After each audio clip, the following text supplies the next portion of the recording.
जिस उपदेश से राम जी को राजकुमार भगवान राम बने, वो उपदेश आप सुन रहे हैं। जय राम जी की। कितना ऊंचा ग्रंथ है। इसको वाल्मीकि रामायण भी बोलते, योग वशिष्ठ महारामायण भी बोलते। राम तीर्थ ने इसी का बार बार अध्ययन किया था और राम तीर्थ इतने उछले इस अनुभव में, इतने कि अपने देश में तो उछले, लेकिन अमेरिका गए और अमेरिका का प्रेसिडेंट रूजवेल्ट राम तीर्थ से बड़ी शांति पाया। ये आप भी शांत हो जाएंगे परमात्मा में और दूसरों को भी शांति देने की क्षमता देने वाला ये सदग्रंथ है। इसको वेदांत का सिद्धांत ग्रंथ बोलते हैं। दूसरे होते प्रक्रिया ग्रंथ। ये करके फिर कब वो आचार्य बनो तब समझो। ये तो थोड़ा पढ़ो और फिर वही सिद्धांत की बात। तो बार बार योग वशिष्ठ महारामायण विचारने योग। वशिष्ठ जी बोले, हे राम जी, संकल्प से कल्पित विषय का आनंद जब जीव को प्राप्त होता है तब वह ऊंची ग्रीवा करके हर्षवान होता है। जैसे किसी वृक्ष के फल ऊंट के मुख में आ लगे और वह ऊंची ग्रीवा करके विचरे, तैसे ही अज्ञानी जीव विषयों की प्राप्ति में ऊंची ग्रीवा करके हर्षवान होते हैं। क्षण में जीव को विषय की प्राप्ति उपजती है और विशेष करके इष्ट की प्राप्ति में बढ़ते हैं, पर जब कोई दुख होता है तब वह प्रीति की प्रसन्नता उठ जाती है। बस ऐसे ही है। आँखों को मजा, नाक को मजा, जीभ को मजा अथवा तो सेक्स इंद्री को मजा आने की जो चीज होती है उधर जीव फिसल पड़ता है। जैसे पेड़ पौधे के हरी घास को देखकर ऊंट अपना डोक ऊंची करता है, ऐसे अपना मन उधर को उछलता है। परिणाम का विचार नहीं करता और आयुष्य पूरी कर देता है। इसलिए परिणाम का विचार करें तो उपयोगिता होगी। अभी उपभोग करता है मजा लेने को, और मजा ही उसके लिए सजा है। जैसे मूर्ख मक्खी चाशनी के कढ़ावे में मजा लेने को डूब मरती है, सियानी मक्खी किनारे किनारे उपयोग करती। ऐसे जो सियाने है वो जगत में रहते, जगत से निर्लेप होकर उपयोग करके बाकी समय बचाकर परमात्मा को पा लेते, और जो मूर्ख है वह डूब मरते विकारों में। तो अपने को परिणाम का विचार कराने वाली मति के धनी बनाना चाहिए कि आखिर कब तक इतना भूखा, कब तक इतना मिला, कब तक इतनी वाहवाही हो गई, कब तक इतने पैसे इकट्ठे हुए, आखिर कब तक इतने रिश्ते नाते ये वो सब मेंटेन कर रखे, आखिर कब तक। इस शरीर को सुख दिला देंगे। शरीर के मरने के बाद शरीर नश्वर, शरीर का नाम करने के लिए है। मैं कौन हूँ? शरीर मरने के बाद भी जो रहता है वो कौन है? ऐसा विवेक जगा के, वैराग्य जगा के अपने आत्मा को पा लेना चाहिए, जहाँ फिर प्रकृति का बंधन सदा के लिए हट जाता है, मुक्त आत्मा हो जाता है। मैंने तुझसे 3 शरीर कहे थे, उत्तम, मध्यम और अधम। वे सात्विक, राजस, तामस, यही 3 गुण 3 देह के हैं। यही सबके कारण जगत में स्थित हैं। जब तामसी संकल्प से मिलता है तब नीच रूप पाप चेष्टा करके महाकृपणता को प्राप्त होता है और मृतक होकर कृमि और कीट योनि में जन्म पाता है। जब राजसी संकल्प से मिलता है तब लोक व्यवहार अर्थात स्त्री पुत्र आदि के राग से रंजित होता है और पाप कर्म नहीं करता, तो मृतक होकर संसार में मनुष्य शरीर पाता है। जब सात्विकी भाव में स्थित होता है तब ब्रह्म ज्ञान परायण होता है। इसलिए मन से मन को वश करके भीतर बाहर जो दृश्य का अर्थ चित्त में स्थित है, उस संस्कार को निवृत्त करके शांत आत्मा हो। देखो, मनुष्य जन्मता है, फिर उसमें अपने कुल धर्म के अनुसार संस्कार पड़ते हैं। कोई झूलेलाल का, कोई गणपति का, कोई राम जी का, कोई शिव जी का, कोई अल्लाह का, भगत बनते हैं। भगत तो बनते हैं लेकिन आदत सबकी अलग अलग होती है। किसी की सात्विक आदत होती है, किसी की राजसी होती, किसी को तामसी होती है। तो और जैसा संग मिलता है ऐसा आदत पुष्ट होता है।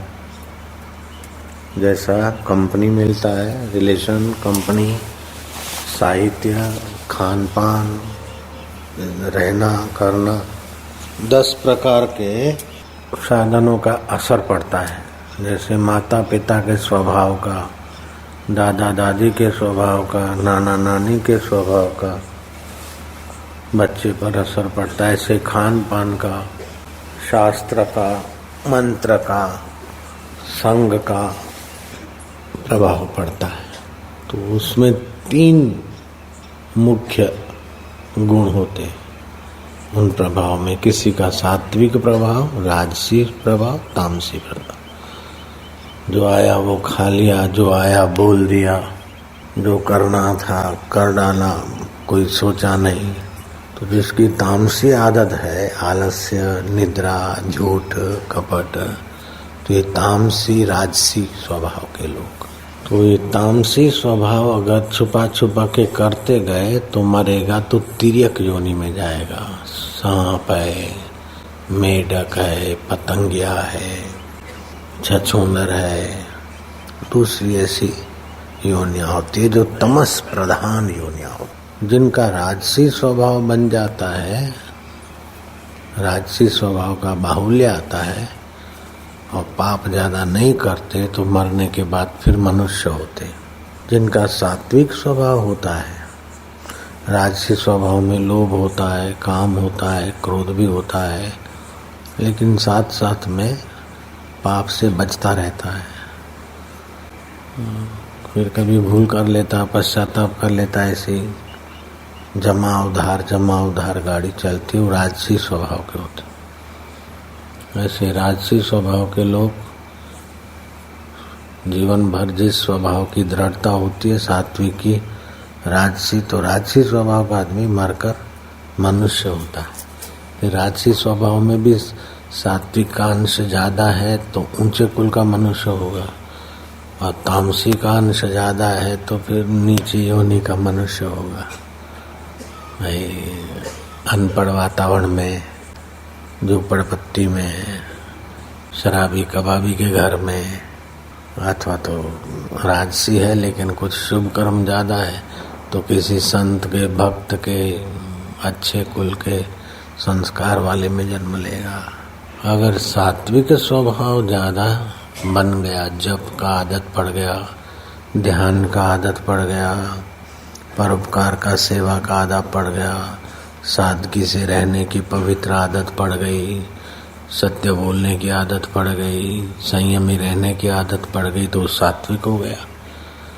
तो मरने के बाद देवलोक में दिव्य भोग भोगेगा, खूब सुख भोगेगा।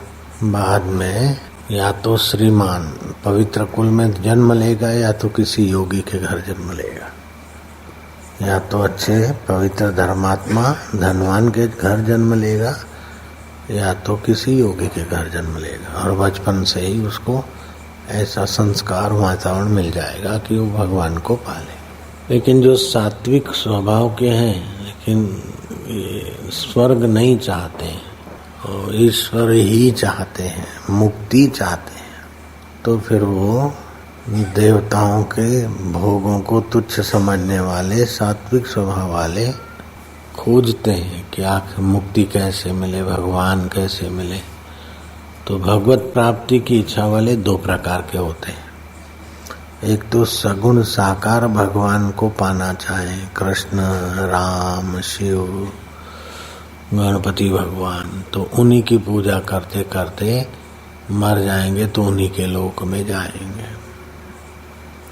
दूसरे ये होते हैं कि भगवान जिससे भगवान है, शिव जिससे शिव है, गुरु जिससे गुरु है, वो महान तत्व क्या है, तो उसकी जिज्ञासा होती है।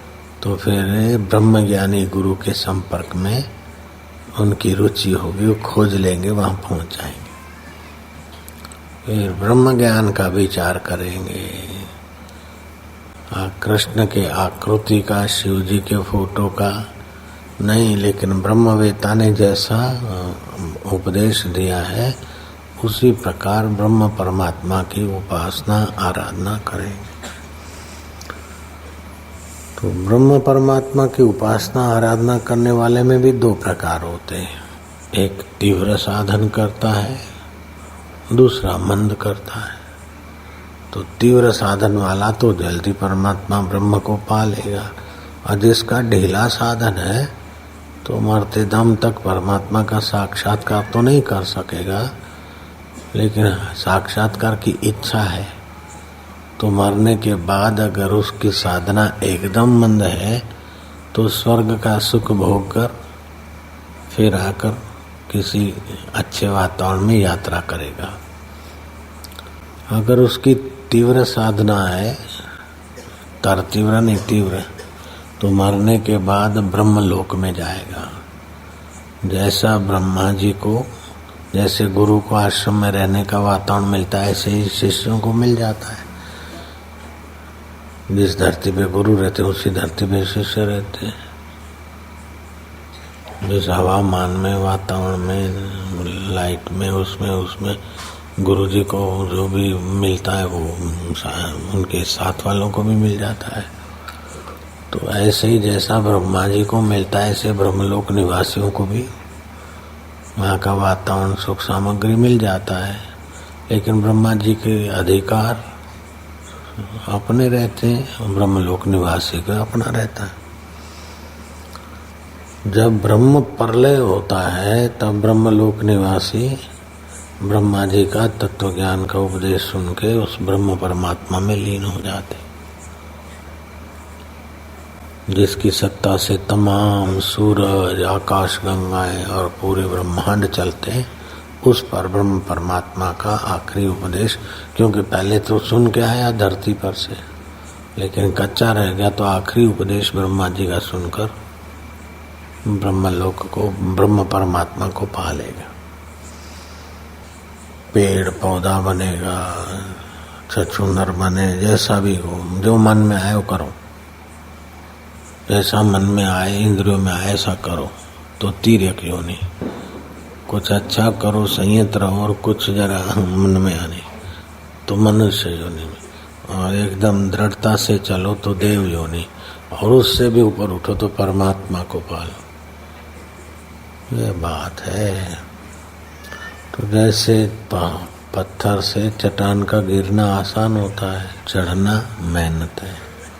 पानी का नीचे बहना आसान है, चढ़ने में पुरुषार्थ है। ऐसे ही झूठ में, कपट में, निंदा में, गद्दारी में मन का गिरना आसान है, लेकिन गद्दारी नहीं करना, झूठ नहीं बोलना, कपट नहीं करना, उसमें पुरुषार्थ चाहिए। इसकी निंदा, उसकी निंदा, इसने क्या करा, उसने क्या करा, उसने, वो अपनी खोपड़ी में संसार को भरेगा। छल कपट भरता है, बेईमानी भरता है तो तमोगुण आ जाएगा। ईमानदारी रखता है और सेवा करता है और जब ध्यान करता है रजोगुण आएगा, सतोगुण आएगा। और थोड़ा श्रद्धा दृढ़ करता है, गुरु की कृपा पचाता है तो तीनों गुणों से पार होने का ज्ञान में प्रीति हो जाएगी।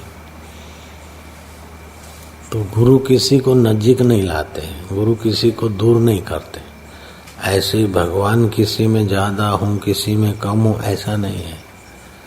भगवान को जो भजते उनमें भी भगवान उतरे, और जो भगवान को गाली देते उनमें भी भगवान उतरे।